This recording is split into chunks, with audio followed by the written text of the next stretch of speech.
Hello, I'm Casey Koss, host of the podcast Casey's Cause, where I take an unconventional approach to some of the hottest issues of the day and hopefully inspire or even provoke critical thinking along the way.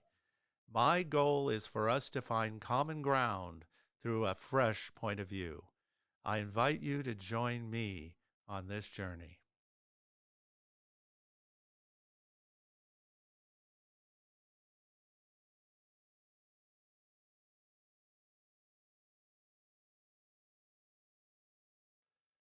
Welcome to Casey's Cause.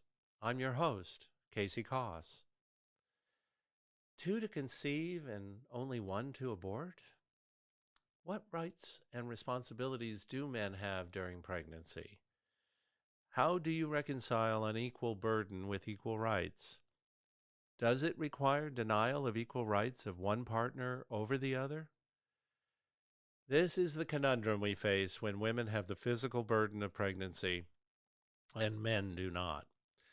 I will not address the sanctity of life in this podcast or context because I strongly believe it to be a deeply personal conviction that unless solicited, no one should opine about or subject to advocacy.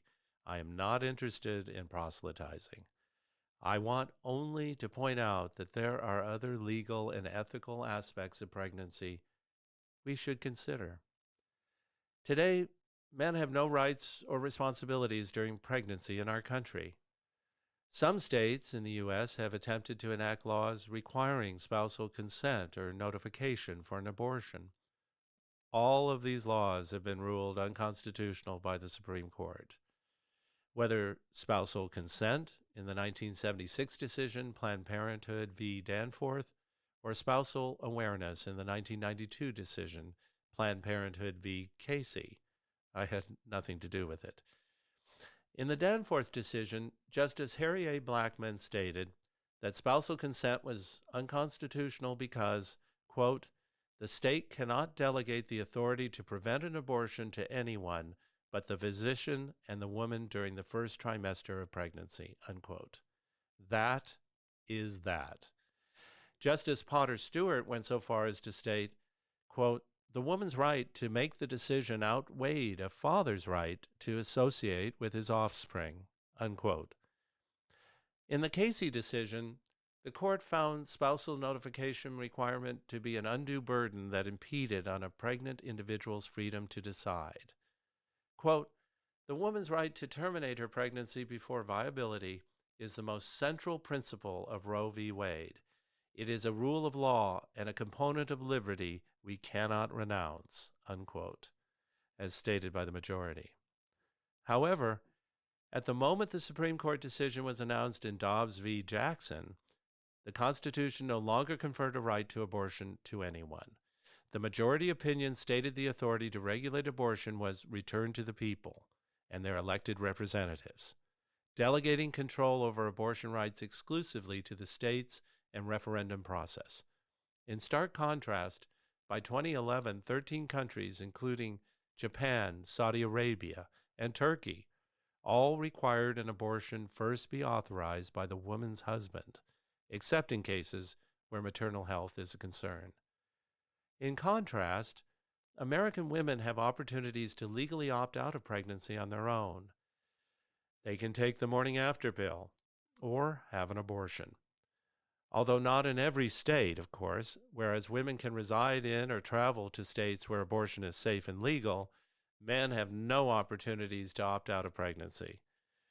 The overturning of Roe v. Wade by the Supreme Court in 2022 did lead to a total ban on abortion for women in some states, like Alabama, Texas, and Georgia. However, a man's rights have not been addressed at all, even if conception was without the knowledge or consent, such as birth control sabotage, sexual assault of the man, or sperm theft. Who knew? Sperm theft.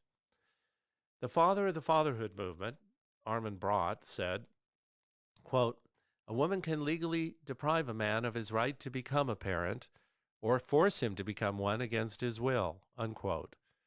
So what are we to do about a father's rights and responsibilities during pregnancy. Should fathers be denied equal rights?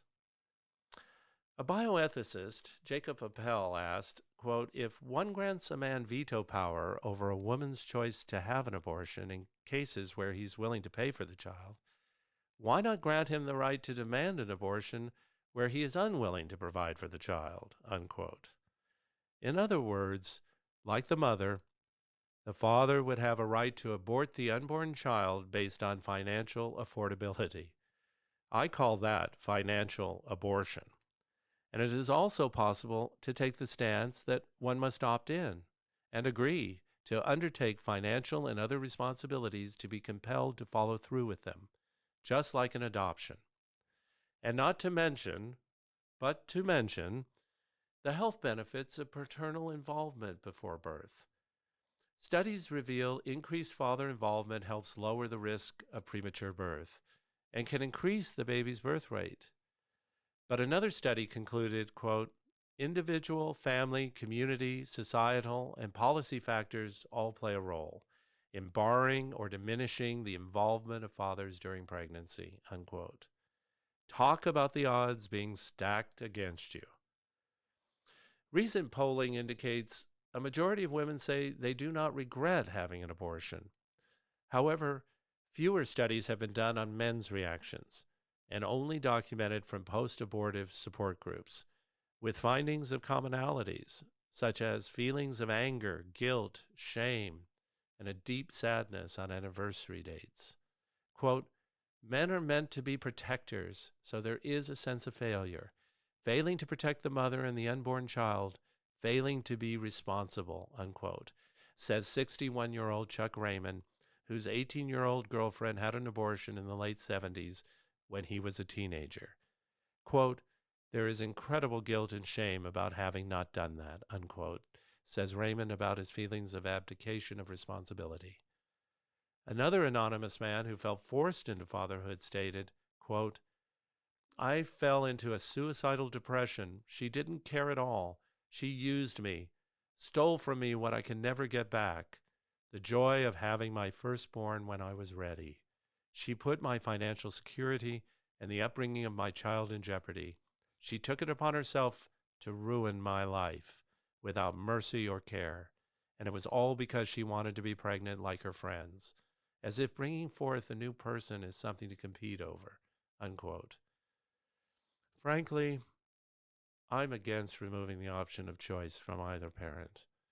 No one should be forced to give birth or become a parent against their will.